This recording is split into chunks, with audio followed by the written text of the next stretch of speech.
Thanks for watching. Don't forget to like, comment, share and subscribe to Mufti Tariq Masood, famous scholar. تو اللہ نے کیا فرمایا؟ وَإِذْ قَالَ لُقْمَانُ لِابْنِهِ، جب لقمان نے اپنے بیٹے سے کہا یا بنیا، اے میرے پیارے بیٹے. یا بنیا جو ہے نا، اس کا مطلب میرے بیٹے نہیں بلکہ میرے پیارے بیٹے. اس سے پتہ چلتا ہے کہ باپ کو بھی چاہیے کہ جب نصیحت کرے تو محبت کا عنوان ہونا چاہیے. ایک دم دھمکیوں پہ چنگیز خان بننے کی کوشش نہ کرے. ہمارے یہاں کیا ہوتا ہے، پہلی دفعہ جب نصیحت ہوئے تو نماز تو میں نے کبھی تجھے کم وقت دیکھا ہی نہیں، الو کے پٹھے تجھے میں نے نماز پڑھتے ہوئے کبھی دیکھا نہیں. طواق ایک چماٹ لگایا اس کے. ابے کبھی مدرسے بھی چلے جایا کر، ابے کبھی جو ہے وہ کم وقت تو گھر میں بھی بیٹھ جایا کر. تو اگر اسٹائل ہی، لیکن یاد رکھو یہ باپ کو نصیحتیں ہیں.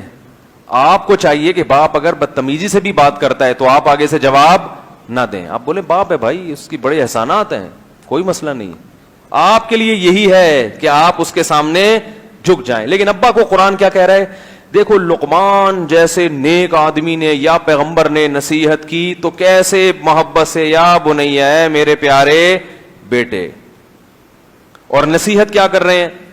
لا تشرک باللہ. ہماری نصیحت شروع ہوتی ہے بیٹا اسکول میں کم نمبروں سے پاس مت ہونا، پورے نمبر چاہیے مجھے. تیرا باپ کا جو پیسہ خرچ ہو رہا ہے نا فیس میں، یہ حرام کا نہیں ہے، یہ درخت پہ نوٹ نہیں لگتے.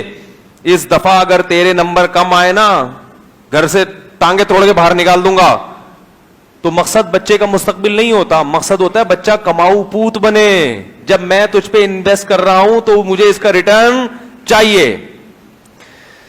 بہت مشکل ہے بھائی، بہت مشکل ہے سمجھانا. ایسا ہوتا ہے کہ نہیں ہوتا؟ اس کو انسان کا بچہ بنانا مقصد نہیں ہے، پیسے والا بنانا مقصد ہے. اچھا ڈاکٹر بنے تاکہ پیسے زیادہ کمائے، اچھا انجینئر بنے تاکہ پیسے زیادہ کمائے، فوج میں اچھے عہدے پہ جائے تاکہ پیسے زیادہ کمائے، عزت بھی زیادہ کمائے، پیسے بھی زیادہ کمائے. تو عزت دولت اسی کے گرد کیا ہو رہا ہے؟ گھوم رہا ہے. اس کو تربیت تھوڑی کہتے ہیں. عزت اچھی چیز ہے، دولت اچھی چیز ہے، مگر اس کو تربیت تھوڑی کہتے ہیں بھائی. اگر یہ تربیت ہے تو سابق صدر سب سے زیادہ عزت دار اور بزرگ شخصیت پاکستان میں گزرے ہیں، کیونکہ ان کی عزت بھی ماشاءاللہ. اور کیا خیال ہے بھائی، 5 سال دنیا میں کسی نے اس کائنات میں، پاکستان میں کم از کم ایسا نہیں ہوا کہ تمیز سے گزارے ہو. قارون پھر سب سے زیادہ کیا تھا؟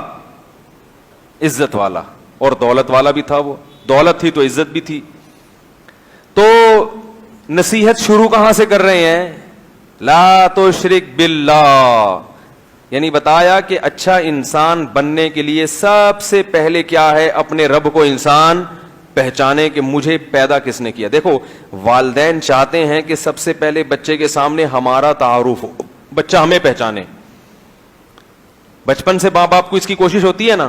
ماں بچے کو کیا سکھاتی ہے؟ یہ تمہارے ابو اور میں تمہاری امی. ابا کیا سکھاتا ہے؟ میں ابو اور یہ امی. سب سے پہلے یہ، پھر بھائی بہن.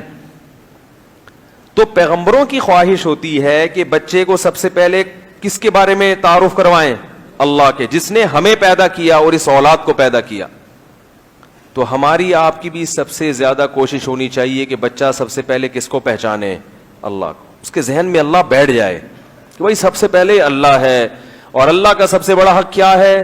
اس کو یکتا مانا جائے، اس کے ساتھ کسی کو شریک نہ کیا جائے. یا بنی لا تشرک باللہ، اے میرے پیارے بیٹے اللہ کے ساتھ کسی کو شریک نہ کرنا. یا علی مدد کے نعرے نہ لگانا، یا رسول اللہ مدد کے نعرے نہ لگانا، یا غوث آدم مدد کے نعرے نہ لگانا.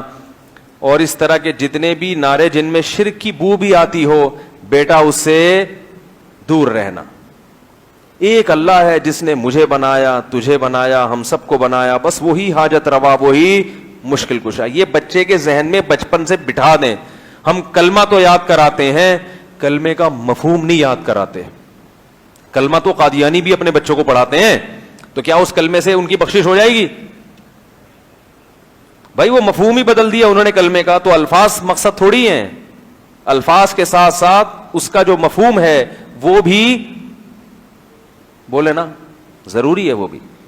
تو لا تشرک باللہ، ان الشرک لظلم عظیم، شرک بہت بڑا ظلم ہے. ظلم کہتے ہیں جس کا جو حق تھا آپ نے اسے وہ نہیں دیا. تو اللہ کا جو حق تھا آپ نے وہ حق اللہ کو نہیں دیا.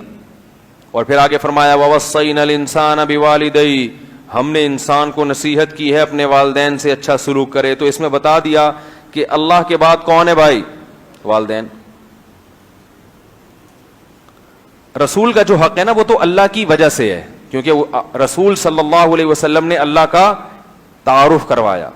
تو جو اللہ سے محبت کرے گا رسول سے تو لازمی کرے گا، جو اللہ کا حق ادا کرے گا رسول کا تو حق لازمی کرے گا. وہ جو رسول کو نہیں پہچانتا وہ اللہ کو بھی نہیں پہچانتا. کہ جنہوں نے اللہ کا یہ ساری آیتیں ہمارے سامنے تو رسول نے پیش کی ہے نا، تو وہ تو خود بخود اللہ کے ضمن میں آ گیا. مفتی طارق مسعود صاحب کے بیانات سننے کے لیے youtube.com/مفتی طارق مسعود کو سبسکرائب کریں. اور اگر آپ لائیو ویڈیو کو کبھی بھی مس نہیں کرنا چاہتے ہیں تو سبسکرائب کرنے کے بعد بیل آئیکن پہ کلک کرنا مت بھولیں. جزاک اللہ.